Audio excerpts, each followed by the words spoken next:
Xoş gördük. Bugünkü mövzumuz sual cümlələrdir. Sual cümlələri iki yerə bölünür. Ümumi və xüsusi sual cümlələri. Biz bugün ümumi sual cümlələrini öyrənirik. Çünki xüsusi sual cümlələrini asan və rahat şəkildə işləyə bilmək üçün, tapa bilmək üçün biz ümumi sual cümlələrinin nə olduğunu bilməliyik. Ümumi sual cümlələrinin adı ingilis dilində olur general questions ya da buna biz yes no questions, hə yox sualları deyə bilərik. Niyə hə yox? Çünki general questions məlumatı təsdiqləmək və ya inkar etmək üçün verilir. Ümumiyyətlə, sual cümlələrinin məqsədi sualı verib cavab almaqdır. Və general questionda sən bu sualların cavabına sadəcə hə və ya yox deyə bilərsən. Və biz unutmamalıyıq ki, köməkçi feillərlə başlamalıdır bu cümlələr.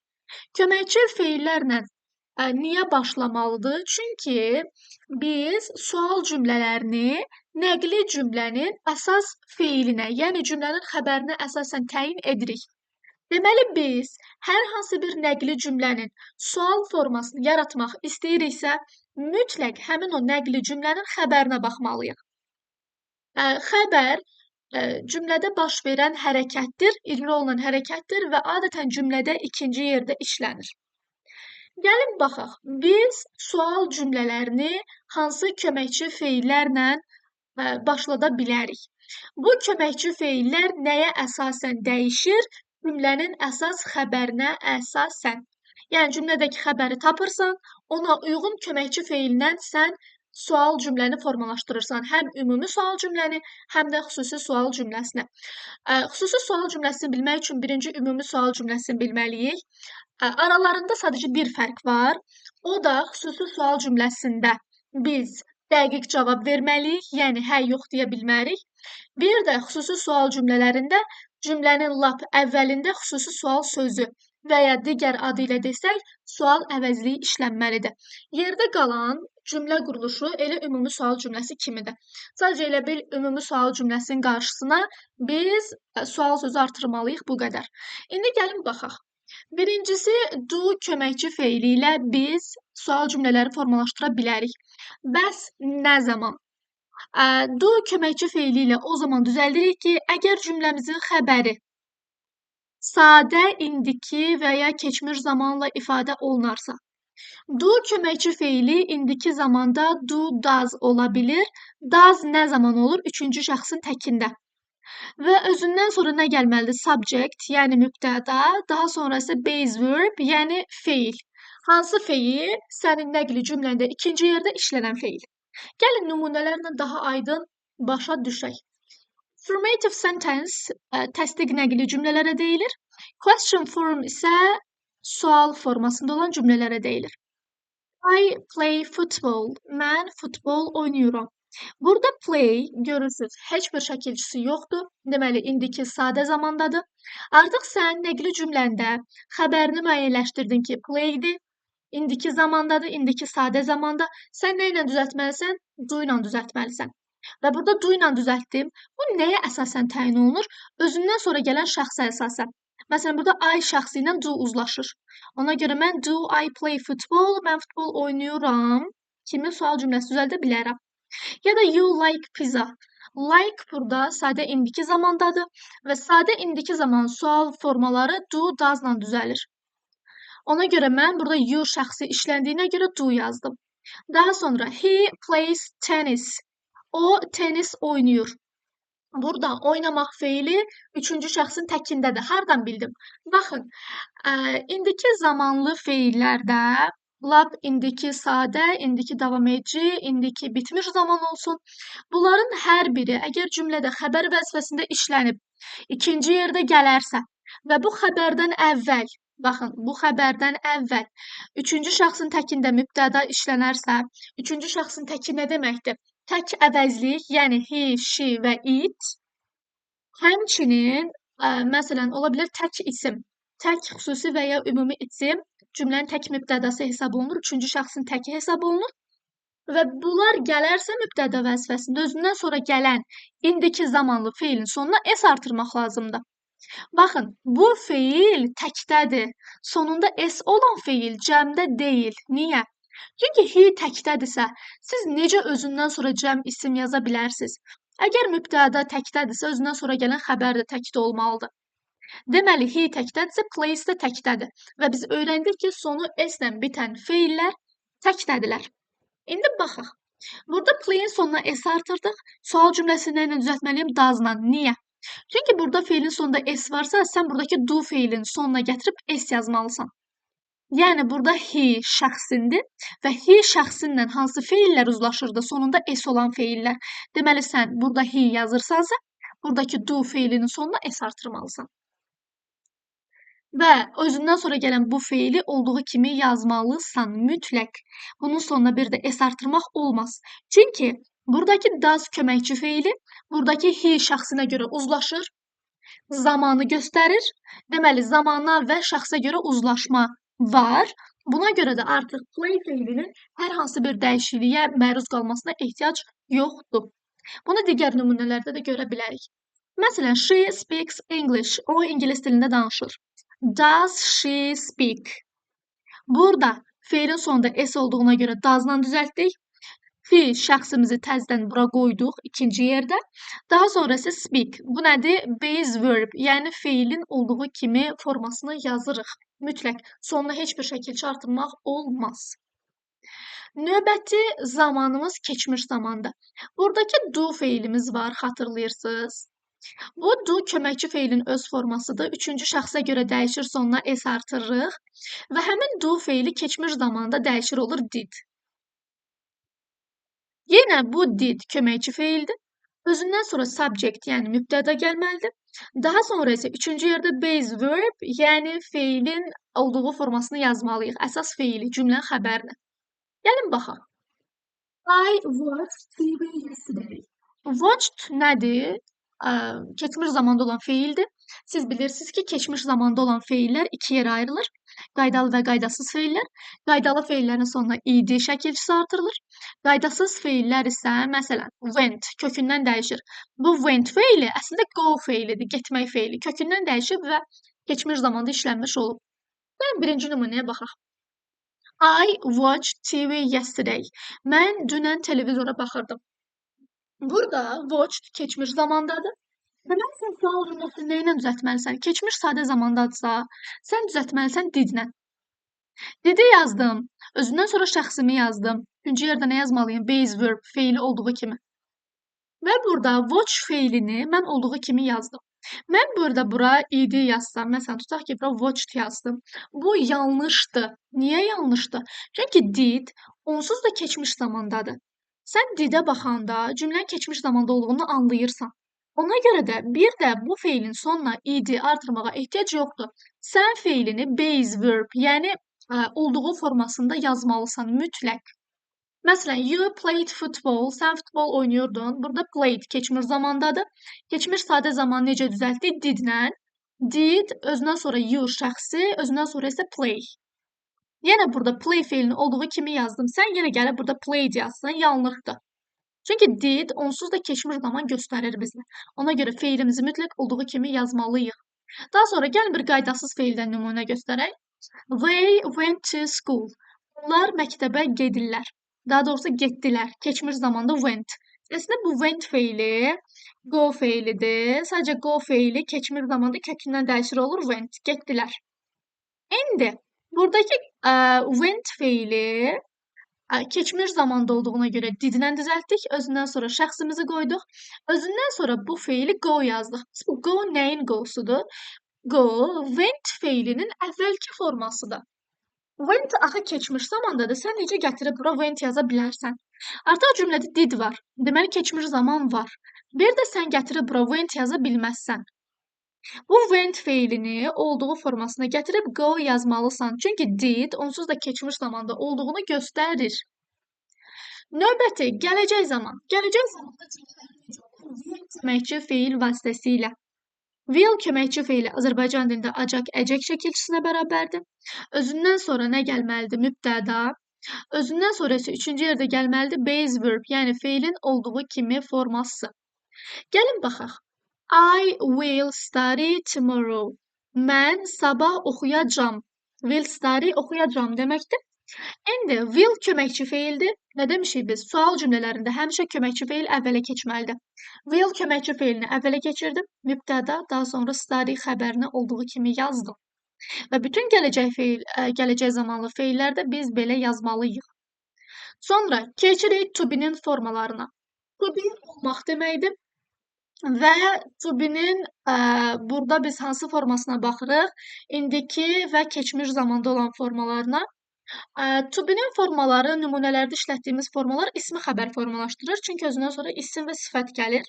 Yadınızda saxlayın. Əgər to be-nin formalarından sonra isim, sifət, say gələrsə, həmin to be-nin forması özündən sonra gələn o sifət, say və ya isim hər nədirsə, onunla birləşərək cümlədə ismi xəbər formalaşdırır. Və Azərbaycan dilində to be-nin formaları şəxs şəkilçiləri kimi tərcümə olunur. Birinci present simple indiki zamanda to be-nin hansı formaları var? Am, is, are. Sual cümlələri necə olur? Am, is, are köməkçi feillərindən sonra subject mübtəda, daha sonra özündən sonra sifət, isim, zərf, daha doğrusu sifət, isim, say hansıdırsa onlar gəlir. Gəlin baxaq. I am a student. Mən şagirdəm. Deməli, elə buradakı am şəkilçisi Azərbaycan dilindəki şəxs sonluğu olan am mənasını verir. İndi burada am nədir? Cümlənin köməkçi feilidir. Mən nə edirəm? Cümlənin köməkçi feilini cümlənin əvvəlinə keçirdirəm. Keçirdim, özündən sonra şəxsimi də yazdım. Növbəti, you are happy. Sən xoşbəxtsən. Burada are cümlənin köməkçi feilidir. Cümlənin əvvəlinə keçir, özündən sonra şəxs yazılır. Are you happy? Sən xoşbəxtsən. He is a doctor. O həkimdir. Deməli, buradakı is dir şəkilçisinə bərabərdir. Cümlənin köməkçi feildir. Cümlənin əvvəlinə keçir. Is he a doctor? O həkimdir. Baxın, buradakı is özündən sonra gələn şəxsə əsasən təyin olunur. Buradakı is isə özündən əvvəl gələn şəxsə əsasən təyin olunur. Yəni, köməkçi feillər, əsas feillər həmişə hərəkəti icra edən şəxsə əsasən təyin olunurlar. Sonra növbəti keçirik nəyə? Past simple, yəni to be-nin keçmiş zaman formaları was, were. Was, were Azərbaycan dilində idi mənasını verir. Were bəzən idilər mənasını verir. Özündən sonra subject, yəni mübtəda işlənir. Baxaq. I was tired. Tired yorğun deməkdir. Mən yorğun idim. Was nə mənası verdi? İdim. Deməli, was to be-nin formasıdır, köməkçi feildir, əvvələ keçir. Was I tired? Mən yorğun idim. Daha sonra, you were late. Sən gecikmisən. Gecikmişdin. Belə də tərcümə edə bilərik. Were cümlədə köməkçi feildir, cümlənin əvvəlinə keçir, özündən sonra şəxs gəlir. Were you late? Sən gecikmirsən. Belə tərcümə olunur. He was at school. Was cümlənin köməkçi feildir, əvvələ keçir, özündən sonra şəxsi gəlir. Was he at school? Məsələn, sən bura yaza bilməzsən was you. Çünki you cəmdə hesab olunur, was isə təkdədir. Deməli, sən was-a uyğun olaraq bura tək şəxs qoymalısan. Ya da məsələn, burada were varsa, sən bura he yaza bilməzsən. Çünki were cəmdədir. Deməli, sən nə etməlisən? Bura cəm bir şəxs qoymalısan. Keçirik növbəti future simple. Future simple burada will be-dən söhbət gedir. Bayaq biz will yazmışdıq. Baxın, will yazıb özündən sonra feil yaza bilərsiniz. Amma will be yazıb özündən sonra nə qoymalısınız? İsim, sifət, say qoymalısınız.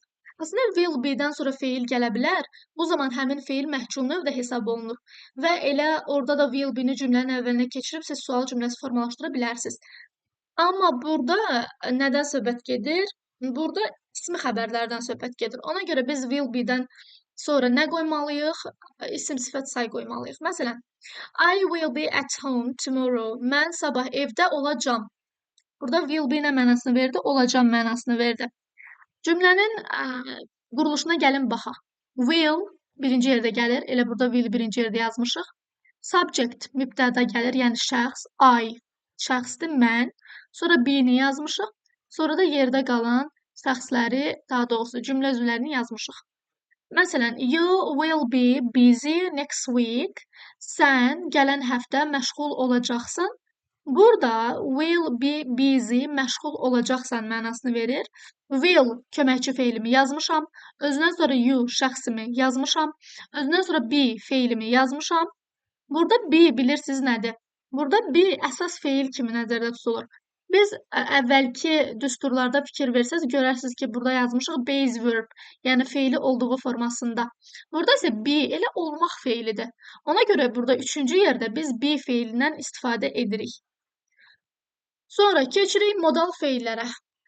Əgər sizin nəqli cümlənizdə modal feildən istifadə olunubsa, siz həmin cümlənin sual formasını elə həmin o modal feillə düzəltməlisiniz. Məsələn, I can swim. Mən üzə bilirəm. Can modal feildir, bacarmaq bilmək deməkdir. Elə onun cümlənin əvvəlinə keçirib mən sual cümləsi formalaşdırıram. Məsələn, can I swim?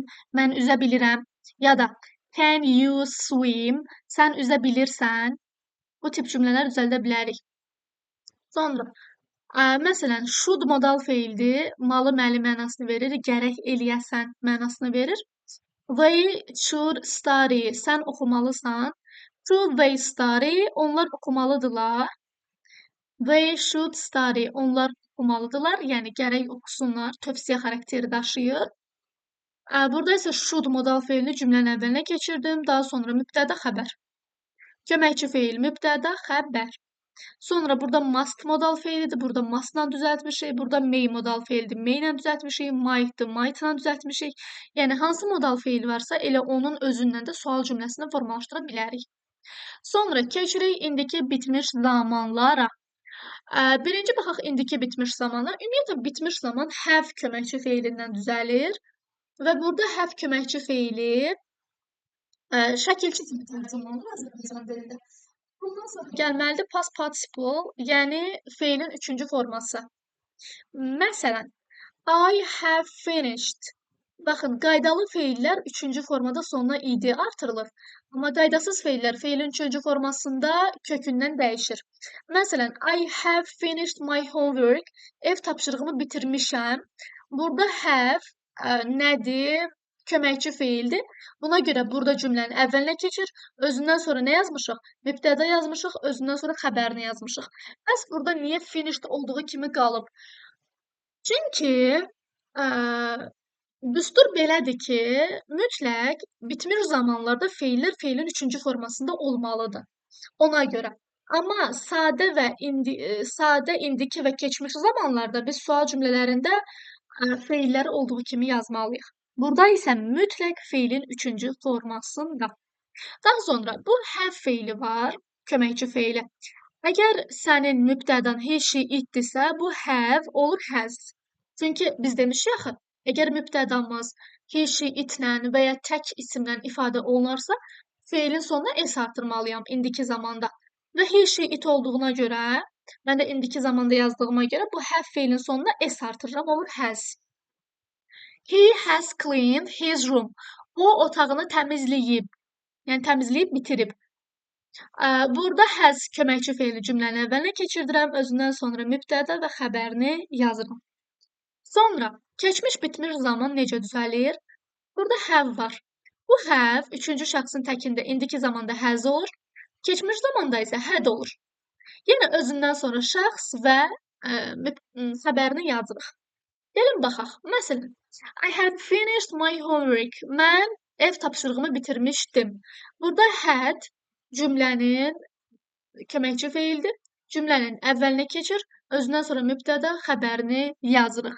Və digərlərində hamısında yenə eyni qayda ilə. İndi keçirik nəyə? Biz bilirik ki, have bir də əsas feil kimi işlənə bilər. Bəs biz necə bilək ki, o köməkçi feil yoxsa əsas feildir? Baxın. Burada düsturdan anlaya bilərsiniz bitmiş zamanlara gəlin, indiki bitmiş zamandan deyim. Məsələn, burada have-dən sonra subject, özündən sonra past participle gəlib. Ya da gəlin bu nəqli cümlədən izah edeyim. Məsələn, yazıram ki, I have finished. Burada finish bitirmək deməkdir, cümlənin əsas feilidir. Nə etmək sualına cavab verir. Yadınızda saxlayın. O feil əsas feildir ki, cümlədə, yəni xəbərdir ki, onun deməli, nə etmək sualına cavab verir. Burada finish bitirmək, nə etmək sualına cavab verir. Əsas feildir. Bəs bu have nədir? Deməli, have köməkçi feildir. Sən bunun ikisinə də əsas feil ya da ikisinə də köməkçi feil deyə bilməzsən. Çünki cümlədə sadəcə bir əsas feil olur. Təbii ki, sadə cümlədən söhbət gedir. Bir əsas feil olur və sənin bu əsas feili finish, bitirmək feilidir. Bu have isə köməkçi feildir. İndi keçirik have-in var olmaq mənasına.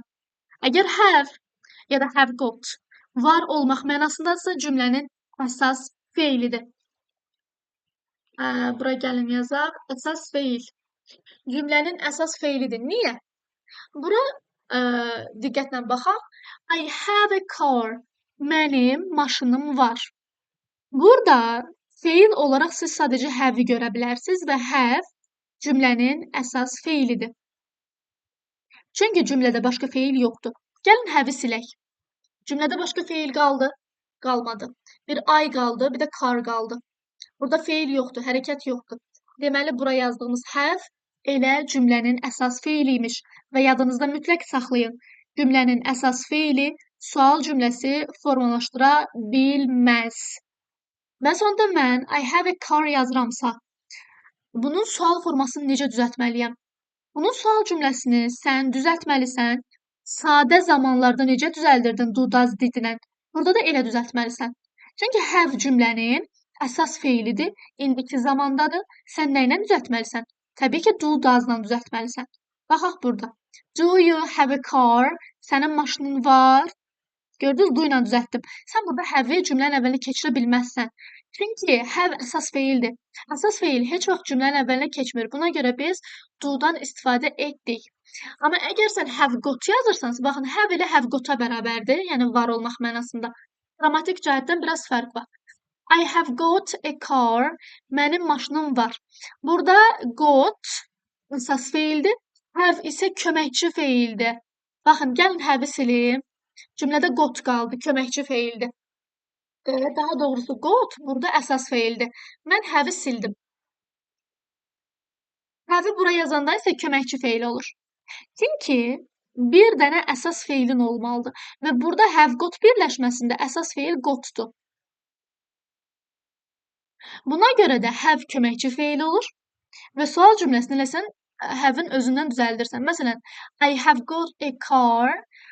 Have you got a car? Sənin maşının var. Gördünüz, have-i cümlənin əvvəlinə keçirdim. Köməkçi feil. You şəxsim. Got isə xəbərim. Köməkçi feil, mübtədə xəbər. Deməli, əgər biz have ya da have got-un özünün cümlədə sual cümləsinin formalaşdırmasına baxmaq istəyiriksə, mütləq orada have yoxsa have got yazılıb, onu mütləq müəyyənləşdirməliyik.